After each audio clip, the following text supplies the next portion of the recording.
de la semaine dernière, on est content de se retrouver bien plus nombreux cette semaine. Voilà. Alors, je ne sais pas si, en fait, il y avait des personnes qui étaient là l'année dernière, mais depuis Shvat dernier, donc ça fait 1 an et demi, je suis sur le projet d'Écouter Sirot.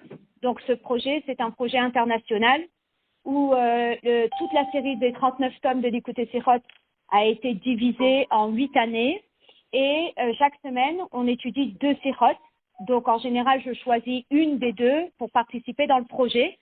Et on l'étudie ensemble. Donc, du coup, ça m'évite les heures de choix sur la sirah qu'on va étudier. Par contre, ça ne m'empêche pas de passer beaucoup plus d'heures à préparer parce que les sirotes ne sont pas toujours si faciles que ça. Alors, cette semaine, il y a eu une sirah sur la parashat Va'et Hanan et une sirah sur Tou B'Av. Et il s'avère que, il me semble que c'était il y a 2 ans, pendant le Covid, on avait étudié la sirah de Tou B'Av du Chelek Rav Dalet. Et cette année, on est dans le projet du Chelek Yutet. Donc, ça sera la sirah de Tou B'Av du Chelek Yutet. C'est une sirah qui est, je pense, qui peut être étudiée plusieurs fois pour bien intégrer toutes les notions, mais qui est très, très, très belle, une très belle sirah. Voilà. Alors, ce qui est extraordinaire, tel que une des personnes avec qui j'ai étudié cette sirah dit, c'est que le rabbi, il est comme s'il était en haut d'une montagne et il nous élève à son niveau et il nous montre une Mishnah, une Gemara, une Braïta avec une paire de lunettes qu'on n'aurait juste jamais imaginé. Et c'est très très beau de voir cette Mishnah expliquée de cette façon-là et extrêmement réconfortant. Alors, je vais commencer à lire la Mishnah. Donc, comme vous avez compris, c'est ce qu'on appelle un Siyum Maseret et c'est la Maseret Ta'anit. Donc, c'est la dernière Mishnah qui clôture la Maseret Ta'anit, qui parle de Tou B'Av. D'accord? Et donc, la Mishnah dit comme ça. Donc, il n'y a rien de difficile. On va étudier de la Mishnah, on va étudier la Braïta. Et il n'y a rien de compliqué. Au contraire, c'est une sirah qui est relativement simple, mais elle a plein de notions qui nécessitent parfois une révision. Alors, Ne'emar be Mishnah besof Maseret Ta'anit, il est dit dans la Mishnah à la fin de la Maseret Ta'anit. Amar Rabban Shimon ben Gamliel a dit, Lo hayu yamim tovim le Israël que Chamisha Asar Be'av ou que Yom Akipurim. Il n'y a pas de plus grand Yom Tov dans le calendrier que Tou B'Av et Yom Kippour. Et souvent Yom Kippour on l'oublie, mais le même événement qui se passait Tou B'Av se passait Yom Kippour, imaginez-vous, entre la tfila de Moussaf et Mincha. Qu'est-ce qui se passait? Chez Bahen Benot Yerushalayim Veyesh Gorsim Benot Israël, que les filles de Yerushalayim, et selon un second avis, c'était les filles d'Israël, Yotzot Bekle Lavan chez Oulin, elles sortaient avec de robes blanches qu'elles avaient empruntées. Vercholot Berramim, et elles dansaient dans les vignes. Uma Hayu Omrot, et qu'est-ce qu'elles disaient? Bachour, jeune garçon, Bachour. Sana Einecha, lève tes yeux s'il te plaît. Ure'e ma ata borer lecha. Et regarde la fille que tu vas choisir. Al titen einecha benoy, ne porte pas tes yeux sur la beauté. Ten einecha bemishpacha, porte plutôt tes yeux sur la famille. Sekarachen vehevel ayofi, parce que la grâce et la beauté physique, matérielle, c'est faux, et la beauté, c'est vanité. Isha irat Hashem hitit halal, la femme qu'on va glorifier, ça va être la femme qui a la crainte de Dieu. Ve Omer, celle qu'on dit dans Eshet Chayil, c'est nous là, mipri yadeha, donnez-lui le fruit de ses mains, viyeha leluha, et on va la louer. Visharim ma'aseha, ses actions seront louées dans les portes. Donc finalement, l'histoire de Chamisha Asar Be'av de tout Be'av, c'est une histoire de réel Shidduchim qui se faisait d'une façon extrêmement festive. Elle se passait dans les champs. Alors, aujourd'hui, je regardais un petit clip de Rav Ashkenazi qui ils sont en train de faire toute une campagne pour aider pour les Shidduchim parce que on est dans un moment très très difficile où il y a beaucoup de garçons et de filles qui ont un âge assez avancé, ils n'arrivent pas à trouver, donc ils essayent de réellement faire intervenir un maximum de personnes.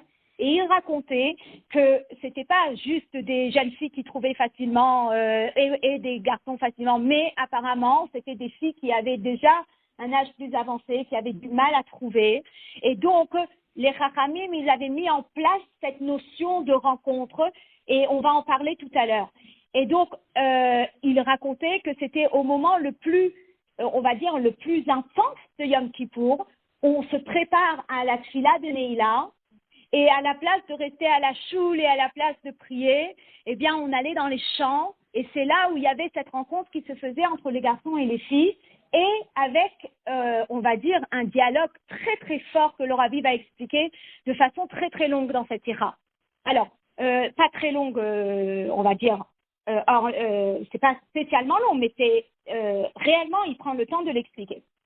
Alors, lorsque je vous lis cette Mishnah, finalement, on a quand même quelques questions. La première question qu'on a, c'est que lorsque la fille dit au garçon « ne porte pas tes yeux sur la beauté physique », Sheker Achen Vehevel Ayofi, elle ramène une phrase de Tanakh, elle ramène un pasouk, et elle dit, de Shirachirim qui dit que c'est Hevel, que c'est pas bon, que la beauté c'est quelque chose de secondaire, c'est pas quelque chose, c'est vanité. Par contre, lorsque la fille dit au garçon « mais regarde plutôt la famille », où est la preuve dans la Torah? Où c'est écrit? Est-ce qu'on a un pasouk pour prouver que la famille c'est tellement important? Donc, c'est déjà une question. La deuxième question que le Rabbi pose,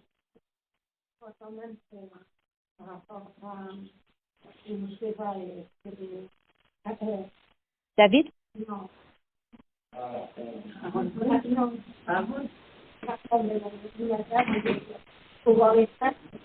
Oui, tout à fait, mais c'est pas rapporté là. C'est-à-dire que là, lorsque, effectivement, quand on parle de la famille, on dit tu regardes le frère et tu sauras comment est la fille. Absolument. Et la famille, c'est dans la Torah.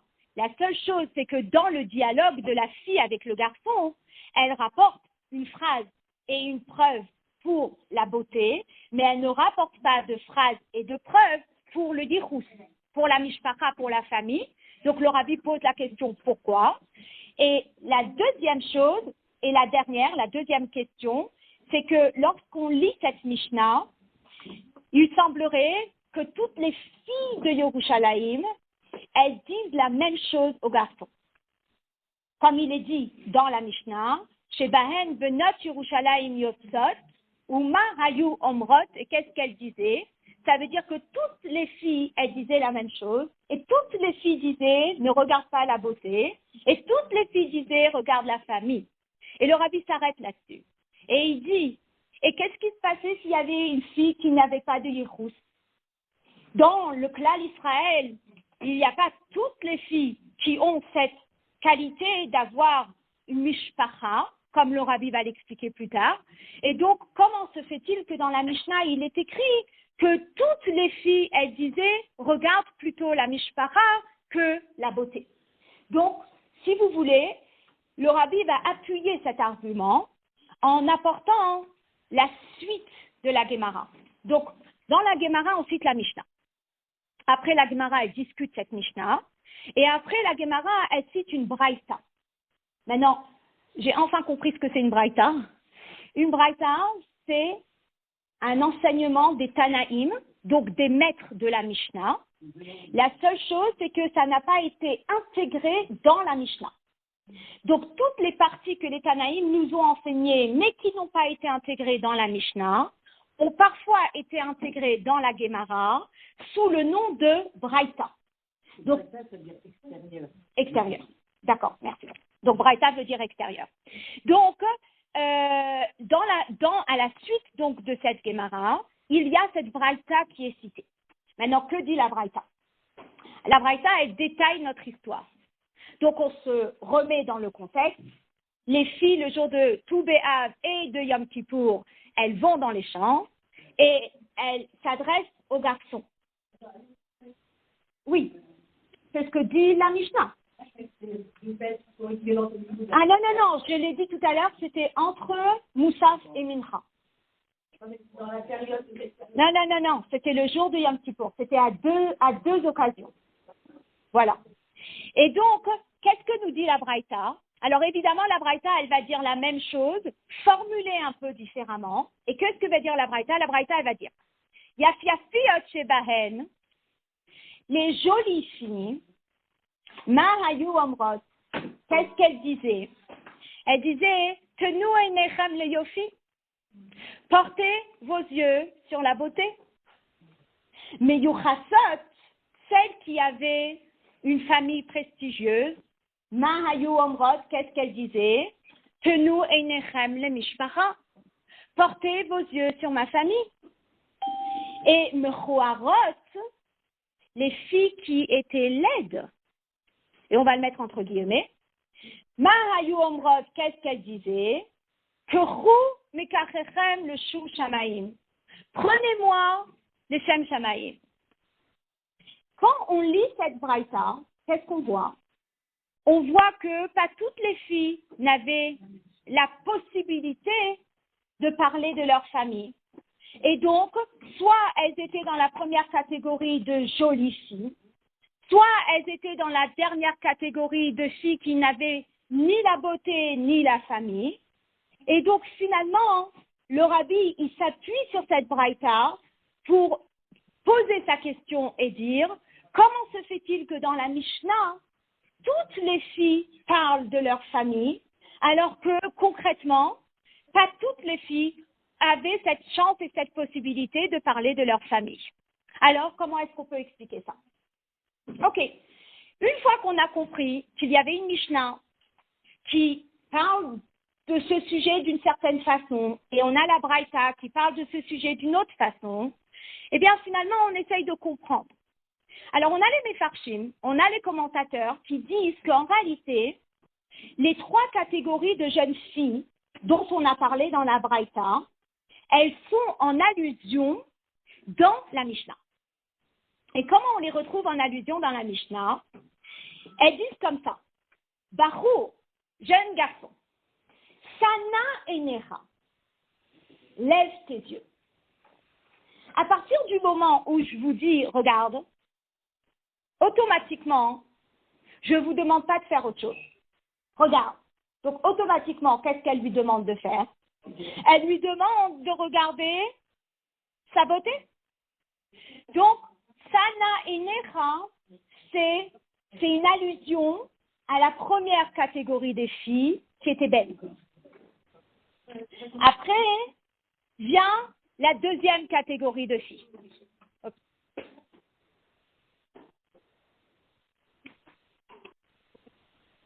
Oui, il y a de la place derrière.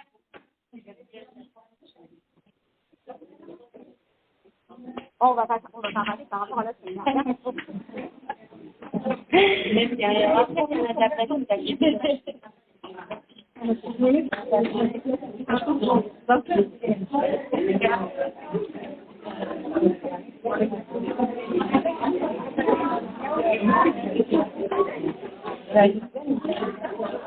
C'est bon? Vous la trouvez?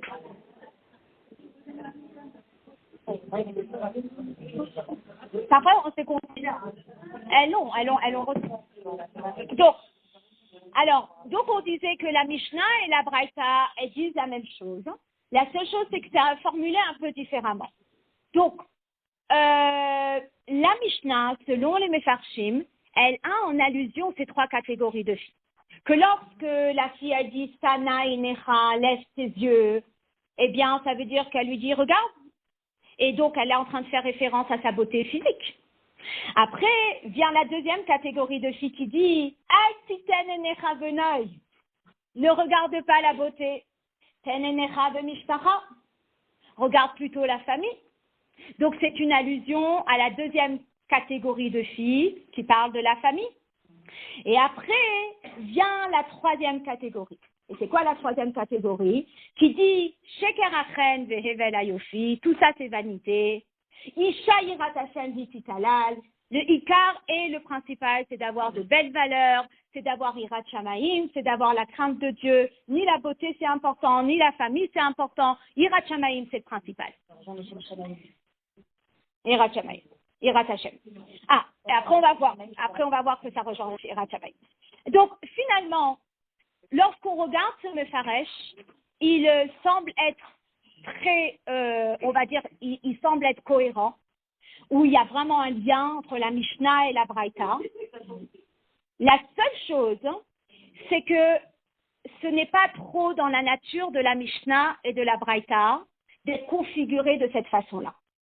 Ça veut dire que normalement, le principe d'une Mishnah, c'est d'être bref, concis et précis. Ça veut dire que vraiment, c'est, comme on dit, short and to the point. Ça veut dire bref et concis. Par contre, la Braïta, elle a tendance à plus détailler. Donc, si on relisait la Mishnah et on relisait la Braïta, logiquement, la Mishnah, elle aurait dû être explicite. Et elle aurait dû dire, il y a 3 catégories de filles, et une elle dit ça, l'autre elle dit ça, l'autre elle dit ça. Et la Braïta, elle aurait dû détailler en ramenant les psukim qui confirment et les détails qui vont avec. Et donc le Rabbi dit que finalement, même s'il y a 8 des Mefarshim qui trouvent qu'il y a une allusion à la Braïta dans la Mishnah, finalement, si on lit le Pshat, la Mishnah, elle met l'accent sur une chose, la Braïta met l'accent sur autre chose. Et donc, nous, on va rester avec ça dans la tête pour bien comprendre la Sira, que la Mishnah, elle met l'accent sur les grandes lignes. C'est réellement, on va revenir à notre case départ telle qu'on l'a lu, elle met l'accent sur les grandes lignes, elle ne fait pas de différence entre une catégorie de filles et une autre catégorie de filles. Les filles, elles sortent dans les champs, et qu'est-ce qu'elles disent? Elles disent, ne porte pas tes yeux sur la beauté, mais sur la mishpacha, sur la famille, Isha yirat Hashem v'titalal. Et donc, c'est la suite, mais c'est toutes les filles de Yerushalayim qui disent la même chose. La Braïta, par contre, eh bien, elle va détailler, mais elle ne va détailler qu'une fois qu'on a validé la Mishnah. Ça veut dire que d'abord, il y a les grandes lignes, l'introduction, cité dans la Mishnah, et après, il y a les détails tels qu'ils sont expliqués dans la Braïta, qu'il y a effectivement 3 sortes de jeunes filles, les jeunes filles qui sont jolies, des jolies jeunes filles, et des jeunes filles qui ont des familles de lignée, et puis des jeunes filles qui sont mechoarot, qui disent qu'elles ne sont pas belles, parce qu'elles disent « je n'ai l'un, je n'ai l'autre, j'ai rien, je suis moche ». Mais finalement, le Rabbi, évidemment, il va expliquer toute cette Mishnah, toute cette Braïta d'une façon exceptionnelle. Voilà. Donc maintenant, évidemment, quand on regarde cette Braïta, évidemment qu'on a des questions.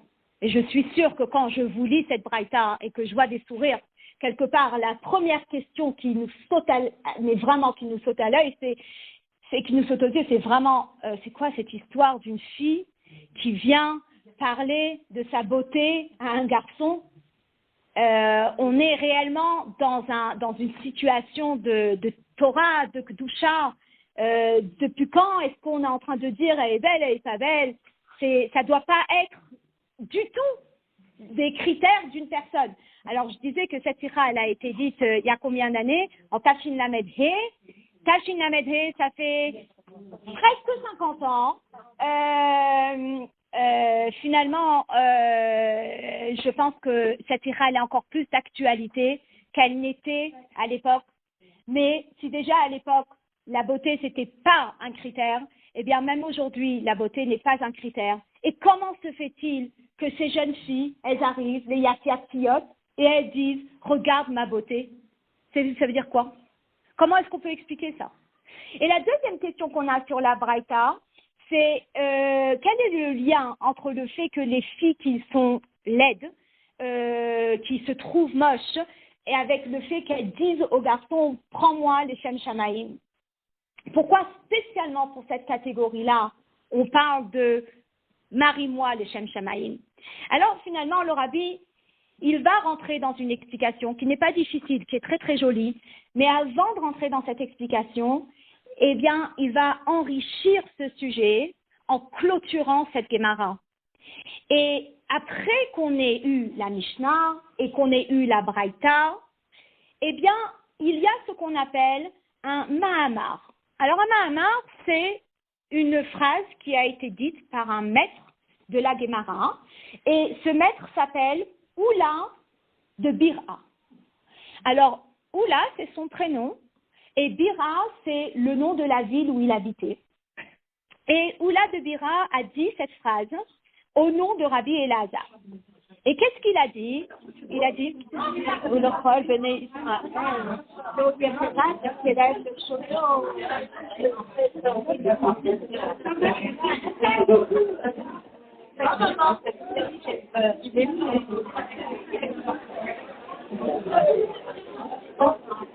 peut-être un Gilgoul. Il a écouté une parole de Torah, non?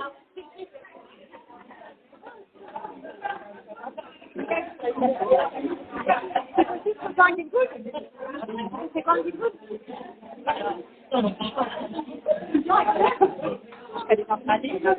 Hein? Ah ouais. Ok. Bon, le chat, non, ça ne dit pas trop. Ok, alors je continue. Alors que dit ce Mahamar? Donc, Oula de Bira, il dit comme ça. Il dit Atid, Akadosh Baruch Hu, la Asot, Machol, la Tzadikim. Que lorsque Mashiach va venir, Dieu, il va faire une ronde avec les Tzadikim. Ils vont danser. Vehu, Yoshev Beinehem de Gan Eden. Et Dieu sera assis parmi les Tzadikim au Gan Eden. Vechol Echad Ve'echad, Mar'e Be'etba'o. Et chaque Tzadik va pointer du doigt. Chez Nehemar, comme il est dit, Ve'amar Bayom Haru, et il dira à ce jour-là, Ine Elokeinu Ze, voici notre Dieu. Quand on dit voici, c'est qu'on pointe du doigt. Ze Kivinulo, c'est celui envers qui on a eu cet espoir. Ve'yoshienu, pour qu'il nous sauve. Ze Hashem Kivinulo, c'est Hashem en qui on a eu espoir. Nagila Venismecha Veshuato, nous allons nous réjouir de sa délivrance. Et donc finalement, quand on regarde cette fin extraordinaire de cette Maseret, eh bien, évidemment, le rabbi va poser une question qui est réellement tape à l'œil, c'est quel est le lien avec la Braïta qui vient d'être citée juste avant, qui parlait des filles qui sortaient dans les champs. Alors, évidemment, la première chose qui nous monte à l'esprit, c'est quoi? C'est qu'il y a une danse, que les filles elles dansent et que les tzadikim ils dansent avec Akadosh Baruch Hu. Mais est-ce que ça peut être le seul lien? Alors non, c'est pas le seul lien.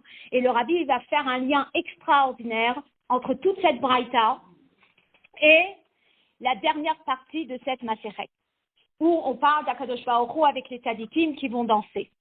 Et finalement, ce qui est très intéressant, c'est que le rabbi va aussi rapporter l'explication du Rashi et l'explication des Tosfot sur cette dernière partie.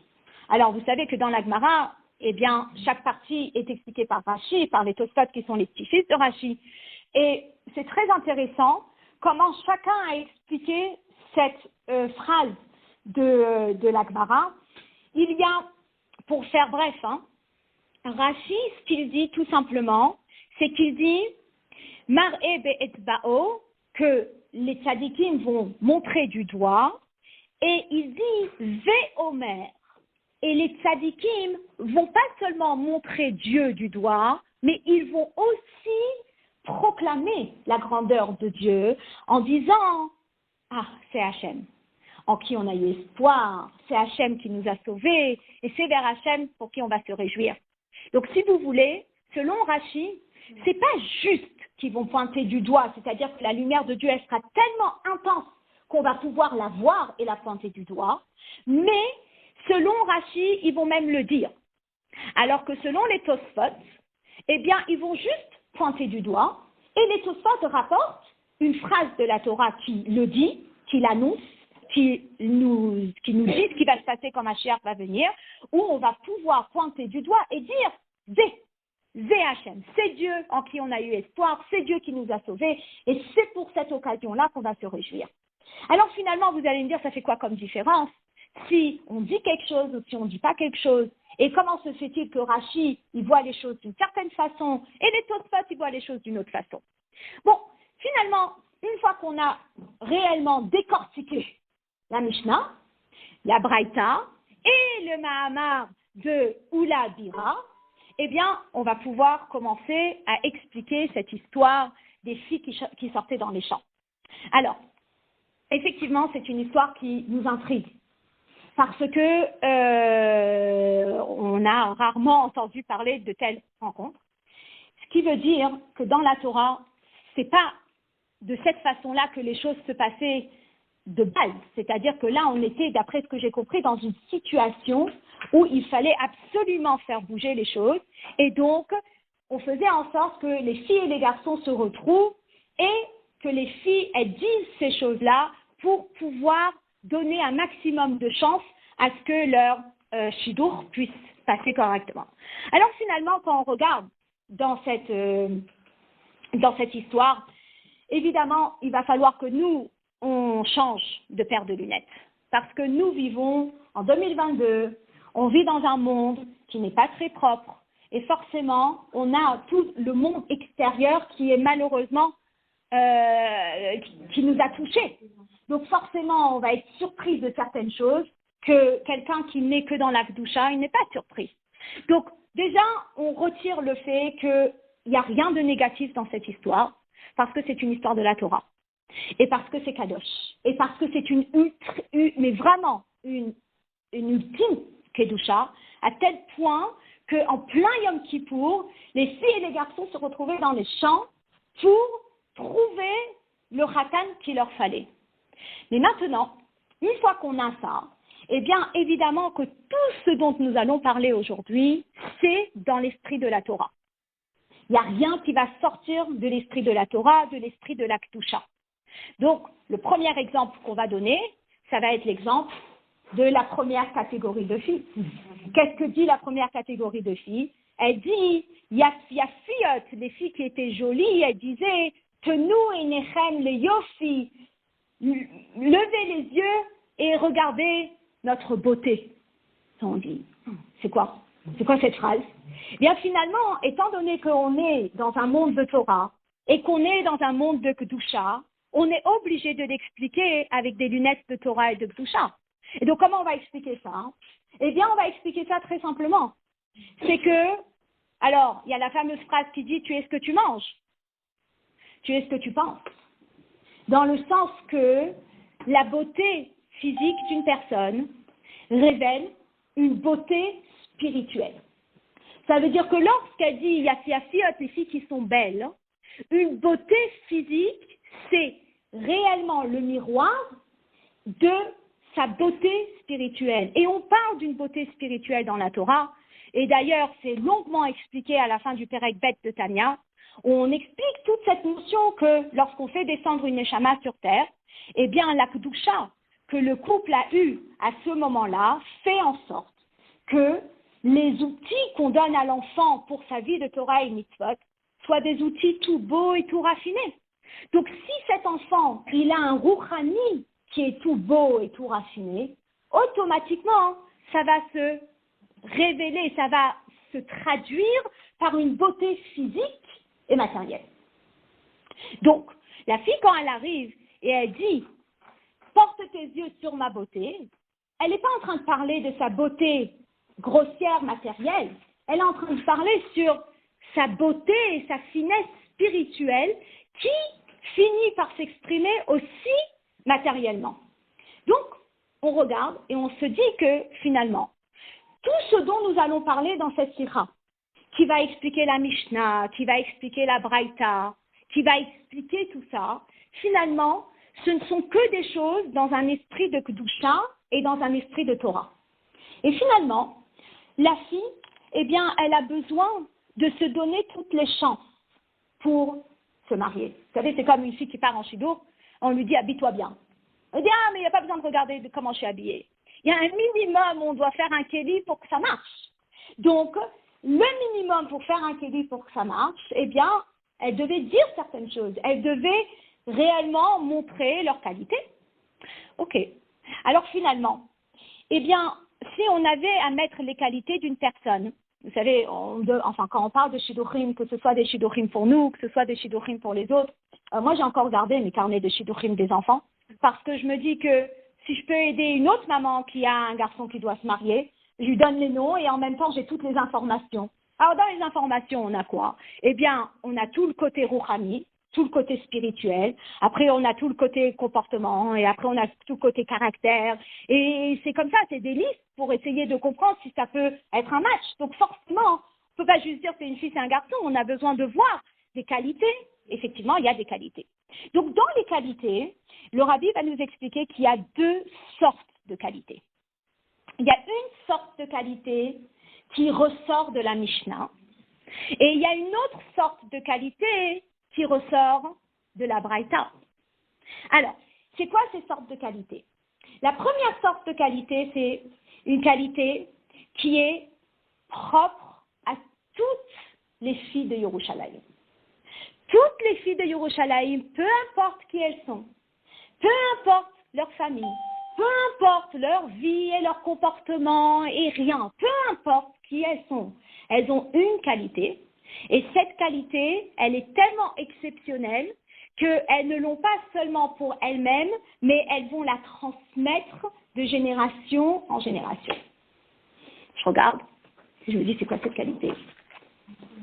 Alors, c'est quoi? C'est Yirat Shamayim. Alors, le rabbi ne parle pas du fait que ce soit Yerushalayim et Yirat Shamayim, mais le rabbi, il dit tout simplement, parce que dans la Mishnah, qu'est-ce qu'il est dit? Mahayu Omrot, qu'est-ce qu'elles disaient toutes les filles de Yerushalayim? Elles disaient Sana enecha, lève tes yeux, Ure'e ma'ata borer lecha, et regarde ce que tu choisis. Al titen enecha benoy, ne regarde pas la beauté. Ten enecha bemishpacha, regarde la mishpacha. Alors je ne sais pas, est-ce que c'est la mishpacha, la beauté que tout le monde a? La qualité que tout le monde a, est-ce que c'est la mishpacha? Je ne sais pas. Je continue. Donc finalement, lorsque je regarde cette Mishnah, il semblerait que c'est Mishpacha et il semblerait que c'est Yirat Shamayim, la crainte de Dieu. Alors évidemment, le rabbi va expliquer que c'est les deux, c'est la même chose. Et on va revenir dessus après. Ensuite, il y a une deuxième catégorie.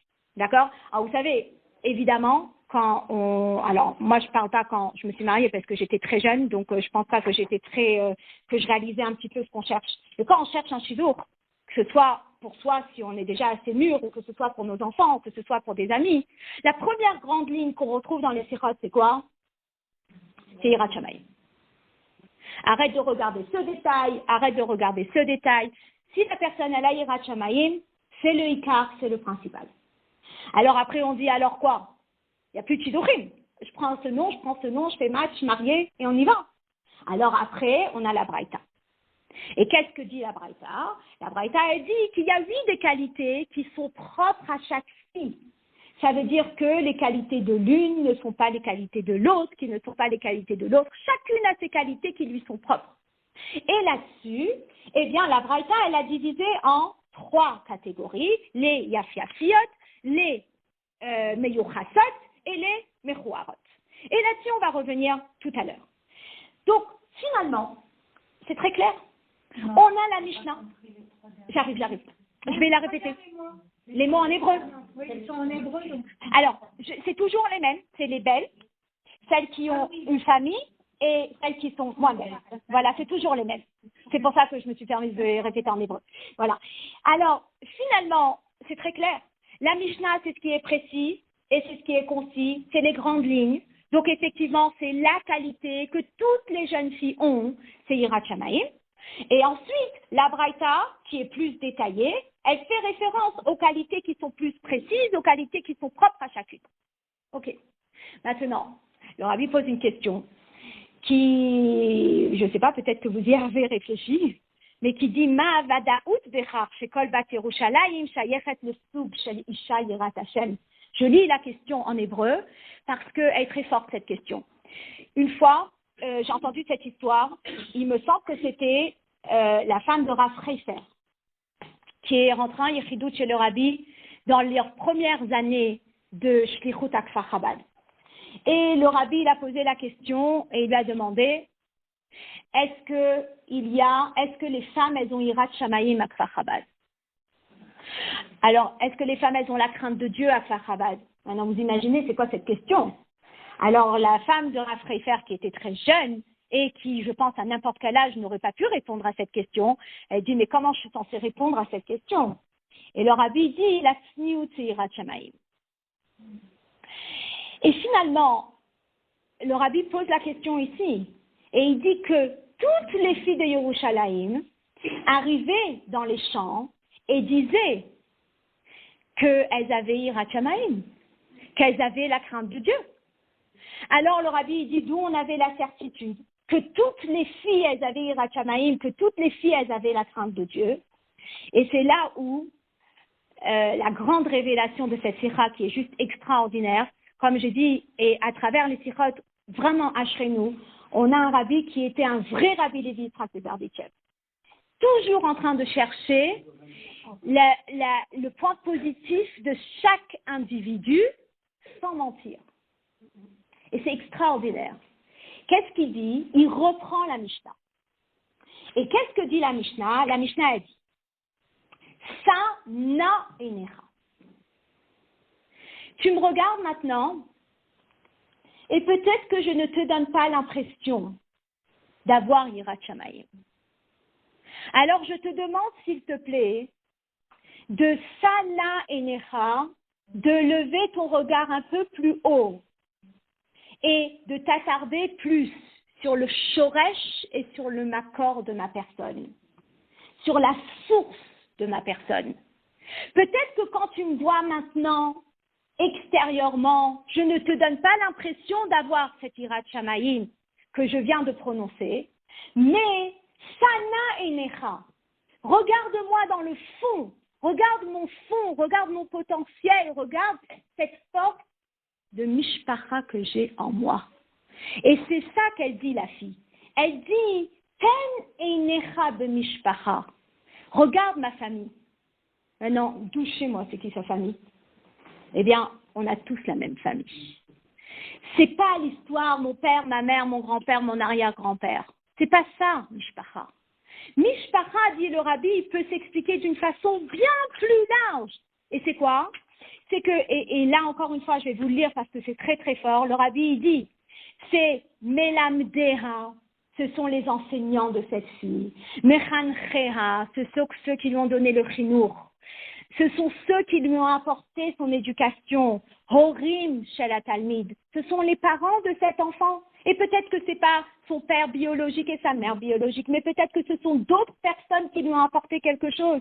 Et si ce n'est pas ces personnes-là qui lui ont apporté quelque chose, alors n'est-elle pas la fille de Sarah, Rivka, Rachel et Léa? Ça, c'est Mishpacha. Et là-dessus, eh bien, je vais vous raconter cette histoire que j'ai entendue, que vous connaissez peut-être. Mais quand j'ai lu ce paragraphe, je l'ai trouvé juste extraordinaire. Parce que on est tellement figé sur la famille. Ok, il y a la famille. Mais c'est qui la vraie famille? Alors moi, je vais vous dire c'est qui la vraie famille. Cette histoire, elle s'est passée à l'époque du rabbi précédent. Maintenant, je ne sais pas si vous savez, mais après la guerre, alors, on est la génération après, n'est-ce pas? Mais la génération qui a passé, qui a traversé la guerre, était une génération qui a beaucoup gardé le secret. Donc, rares étaient les grands-parents qui s'asseyaient avec leurs petits-enfants et qui leur racontaient ce qu'ils ont traversé, passé, etc. La seule chose qu'on a récupérée, c'est qu'on a récupéré toute une génération qui était entièrement effondrée et on a eu beaucoup de mal pour les Shidduchim. Donc si vous pensez que l'histoire des Shidduchim elle est difficile que depuis Gimel Tammuz, elle était aussi difficile après la guerre. Et d'ailleurs, on a beaucoup de garçons qui se sont mariés avec des filles qui n'ont peut-être pas eu de lignée Chabad, parce que concrètement, eh bien, ils n'arrivaient pas à trouver. Il n'y avait pas le milieu Lubavitch, il était tout petit. Il y avait peut-être plus de garçons que de filles. En tous les cas, toutes les personnes que je connais qui se sont mariées avec des filles américaines, eh bien, c'était les garçons. Et ces filles-là, elles sont tombées de très haut parce qu'il fallait qu'elles adoptent toutes les minagim et la façon de vivre, etc. Mais l'histoire, elle s'est passée avec ce shidour qui a eu lieu. Alors, là, dans cette histoire du rabbi précédent, c'est une histoire à l'envers. C'était pas le garçon qui venait d'une lignée Lubavitch, mais c'était la fille. Tu la connais? Non. Et le garçon, il était à la yeshiva Tomchet Mimim, que le rabbi précédent, il avait établi aux États-Unis. Et c'est un garçon qui est arrivé d'un petit village paysan américain. Et le père était certainement un cultivateur. Et on ne connaissait pas trop la famille du garçon. Et le shidour s'est fait entre ce garçon qui venait d'une famille très différente dans les valeurs, dans beaucoup de choses que la fille. Et puis le shidour s'est fait. Et est arrivé le moment des fiançailles. Et lorsque la famille de la fille a vu le père arriver, quasiment avec les bottes en caoutchouc pleines de boue, eh bien, ils ont tout simplement mis fin au shidour. Ils ont dit, non, c'est pas possible. Eux, ils venaient d'une belle lignée, et ce garçon, il venait tout simplement de la ferme, et ils ont dit non. Et ils ont clôturé le shidour ici, ils ont dit stop. Et quand le rabbi précédent, il a entendu ça, il a dit, mais pourquoi est-ce que il faut arrêter ce shidour? Et donc, lorsqu'ils ont expliqué le yichus, etc., et la mishpacha, alors le rabbi, il a dit, mais ce garçon, il a étudié à Tomchet Mimim. Moi, je suis le Meroutan. Et donc, finalement, nos enfants, ils doivent le savoir, ça. On se marie avec cette famille, on se marie avec cette famille, c'est pas important. Ce qui est important, c'est que notre père, notre mère, ce sont les Rebbeim et les Rebbetzem. Eux, ils sont nos Meroutanim. Et nous, on doit savoir que nous sommes leurs enfants. À partir du moment où on rentre dans Tomchet Mimim, à partir du moment où on rentre dans un mossad du rabbi, eh bien, nos parents, notre mishpacha, c'est le rabbi et la rebbetzem, ce sont notre mishpacha. Et donc, lorsque la fille, elle arrive, et puis elle dit au garçon, ne regarde pas le noeud, ne regarde pas la beauté, mais porte tes yeux sur la mishpacha. C'est pas référence à mon père, à mon grand-père. Elle est en train de faire référence à qui est la vraie mishpacha de notre famille, qui nous donne cette hirat shamaim, cette crainte de Dieu. Et donc, oui, chaque fille a cette hirat shamaim. Alors, le rabbi précise dans cette hirat, il est très probable que lorsqu'on regarde cette fille, on ne voit pas encore de façon dévoilée qu'elle a cette hirat shamaim, mais des pnimiout, profondément. Chaque fille, elle a la hirat shamaim. Et pas seulement ça. Le rabbi continue et il dit, et ça, ce sont ses vraies valeurs. Donc, finalement, on a la grande qualité telle qu'elle est citée dans la Mishnah, et ça, c'est hirat shamaim. Qu'on a grâce à quoi? Grâce à la famille. Et qui est la famille? C'est notre lignée de Sarah, Rivka, Rachel, Léa, nos Rebbeim, nos Rebbetzem, etc., etc.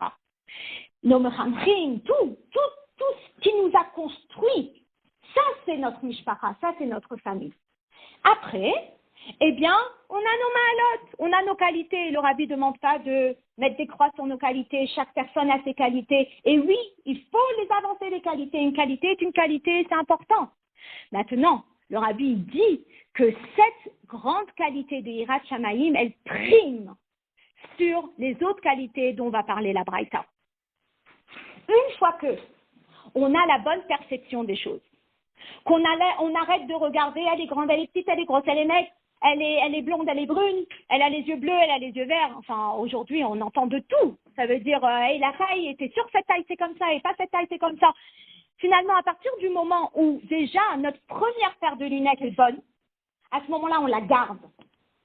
Et une fois qu'on la garde, alors vous pouvez rajouter différentes valeurs qui sont importantes pour vous, qui sont les qualités individuelles et propres à chacune, qui vont lui permettre de faire sa mission sur Terre correctement, parce que évidemment, si on avait toutes les mêmes qualités, eh bien, on n'aurait pas toutes été là en même temps. C'est pas possible. Parce que chacune a une mission différente et on a besoin de nos qualités propres pour pouvoir mener à bien cette mission. Donc, arrive la Braïta. Maintenant, on arrive avec la Braïta qui va expliquer. Alors, c'est qui les Yafiafiyot? Les Yafiafiyot, ce sont des filles qui, grâce à Dieu, elles ont des Ma'alot Rouchaniyot, elles ont des qualités spirituelles, elles ont un bagage de Torah et Mitzvot, elles ont un bagage de belles midot, elles ont un bagage de belles valeurs. Alors, elles vont cacher ça?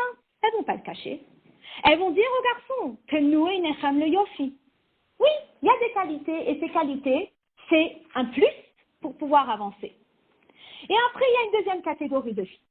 Et cette deuxième catégorie de filles, c'est qui? C'est les Meyuchatot. Les Meyuchatot, ce sont des filles qui ont, alors là, on va dire, au terme le plus proche du sens simple du texte, c'est une famille, une belle famille.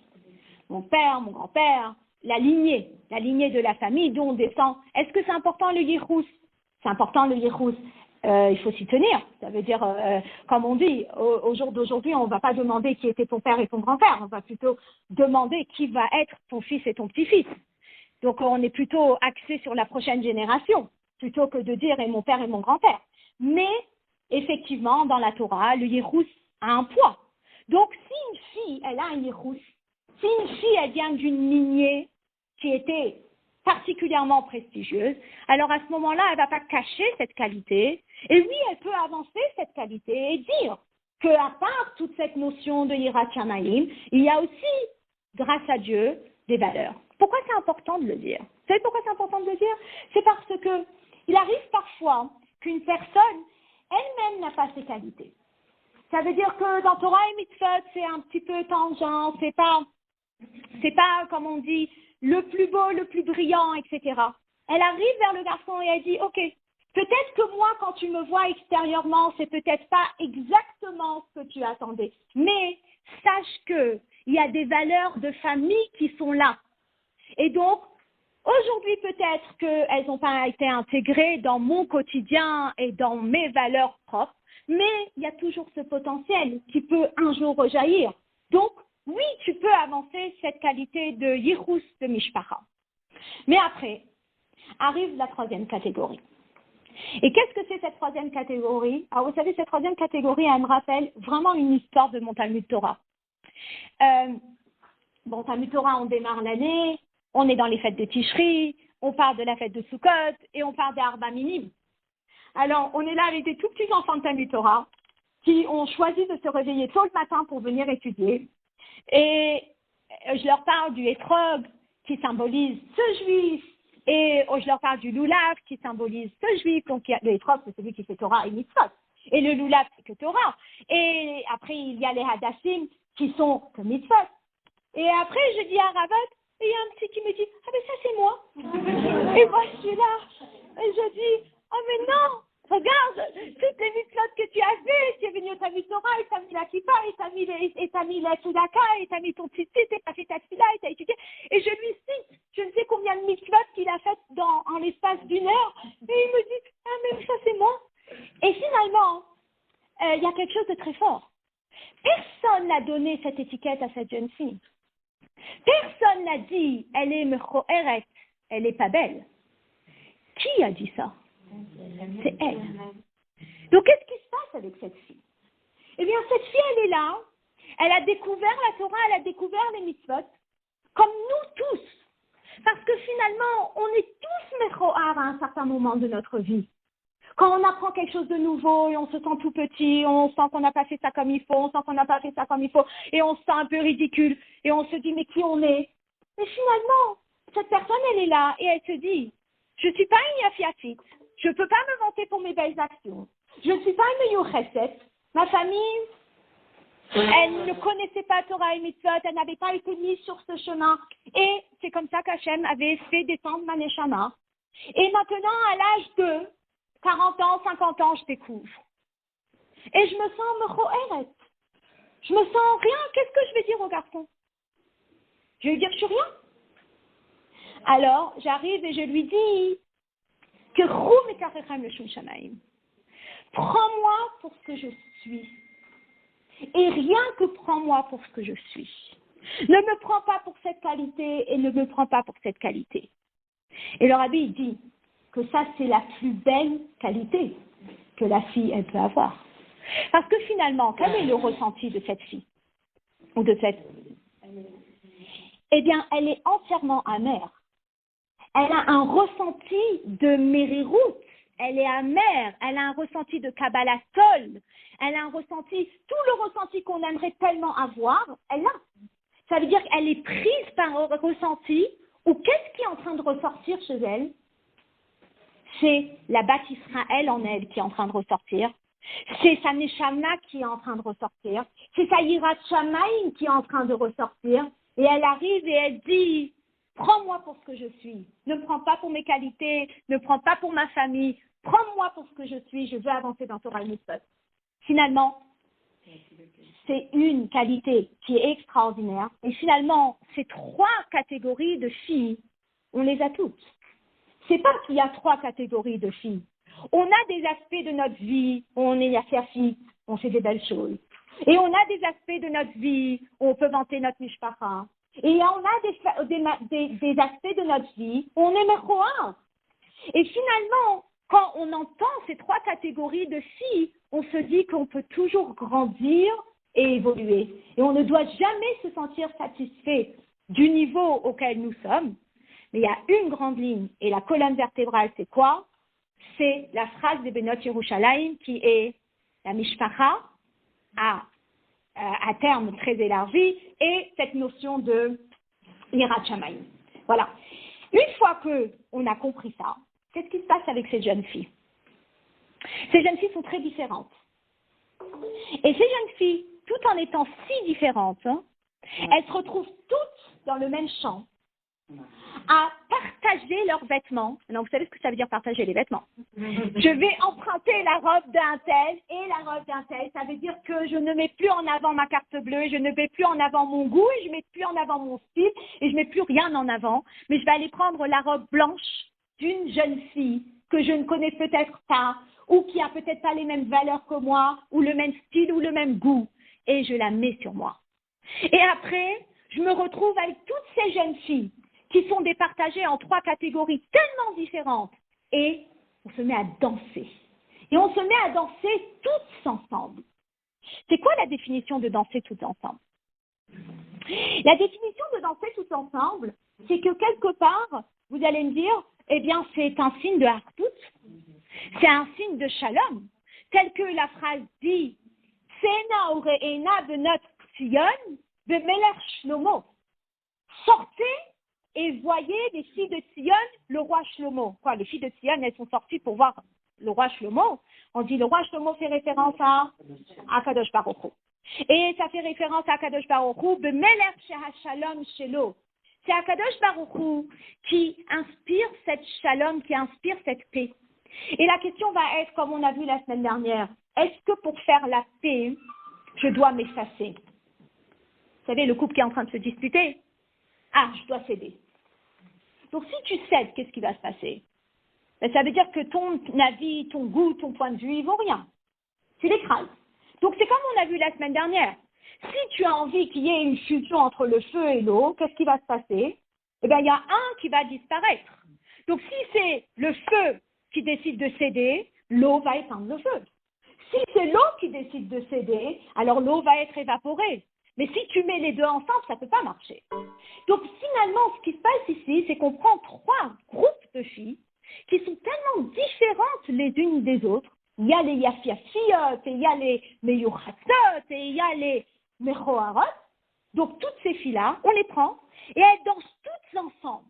Et le fait de danser toutes ensemble ne veut pas dire qu'elles annulent leur propre personnalité. Parce que sinon la braïta n'aurait pas existé. Dans cette braïta, on accentue les qualités. Et les qualités sont importantes. Comme on l'a vu la semaine dernière avec la bracha de Moshe par rapport à la bracha d'Akadosh Baruch Hu, on n'allait pas annuler la bracha de Moshe face à celle de Dieu. Mais pour que celle de Dieu puisse prendre l'ampleur, il fallait que ça passe par celle de Moshe Rabbeinu. Ben, la même chose ici. Ces filles-là, eh bien, elles devaient maintenir leur qualité tout en étant unies avec les autres. En français, on appelle ça être complémentaire. Quand on est complémentaire, on garde sa qualité, on partage sa qualité, on fait quelque chose de très beau. Mais finalement, à la suite de cette braïta, qu'est-ce que j'ai? Ben, à la suite de cette braïta, j'ai l'histoire avec les tzadikim au Gan Eden. Alors, qu'est-ce qui se passe avec ces tzadikim au Gan Eden? Alors, c'est très beau ce qui se passe. Regardez bien. Atid HaKadosh Baruch Hu la'asot machol la tzadikim. Quand Mashiach va venir, il va y avoir une ronde de tzadikim. Et lorsqu'on parle d'une ronde de tzadikim, eh bien, on accentue un point auquel on n'avait pas pensé quand on l'a lu tout à l'heure. V'chol echad ve'echad mar'eh be'etzba'o. Chaque tzadik montre de son doigt. Et là, le rabbi s'arrête et il explique qu'en réalité, les tzadikim, ils ont tous des niveaux et des avodotes différents les uns des autres. Il n'y a pas un tzadik qui ressemble à un autre tzadik. Comme ces jeunes filles qui sont toutes différentes les unes des autres, eh bien les tzadikim, ils sont tous différents les uns des autres et chacun individuellement, eh bien il est là et mar'eh be'etzba'o, il montre avec son doigt et pas avec le doigt de l'autre, HaKadosh Baruch Hu, parce que ce qu'un tzadik perçoit, l'autre tzadik ne va pas percevoir et le niveau qu'un tzadik a atteint, l'autre n'a peut-être pas encore atteint et l'autre a peut-être atteint encore plus. Et Dieu, il prend tous ces tzadikim avec toute leur variété de niveaux et il est en train de les unir tous ensemble. Alors c'est beau parce que ce Mahamar, eh bien, n'a pas été prononcé à la suite de la Mishnah qui met l'accent sur le point fort qui relie tout le monde, mais il a été mentionné à la fin de la Braïta qui met en avant les différences chez les jeunes filles. Pour nous dire que les tzadikim, ils n'ont pas un point commun qu'ils sont tous tzadiks. Mais les tzadikim, ils sont tous différents les uns des autres. Et malgré leurs différences, ils sont quoi? Ils sont dans la même ronde. Ils sont dans ce cercle. Et donc, lorsqu'on parle de différence, il y a deux façons d'unir les différences. Et c'est très beau. Et je vais terminer avec cet exemple. On va prendre des chassidim. D'accord? Donc, nous, on a, grâce à Dieu, le mérite d'être des chassidim. Alors, on va prendre un exemple de chassidim qui va nous parler. On est tous différents, d'accord? Vous allez avoir deux occasions où les chassidim vont se retrouver et faire une ronde et danser ensemble. Une occasion, ça va être un kinous. Un kinous hashluchim, on est tous là ensemble, tous réunis, et on est en train de danser. Dites-moi, les différences, elles sont marquées, un kinous, elles ne sont pas marquées? C'est sûr qu'elles sont marquées. Il y a un qui est spécialisé pour les ados, il y a un qui est spécialisé pour la jeune enfance, il y a un qui est spécialisé pour les étudiants, il y a un qui est spécialisé pour les young professionals, il y a un qui est spécialisé en shalom bayit, et il y a un qui est spécialisé dans fundraising. Et quand on les regarde, eh bien, on sait, rien que par leur comportement, on arrive à voir, celui-là, il est dans ramasser l'argent, et celui-là, il est dans ci, et celui-là, il est dans les cours de Torah.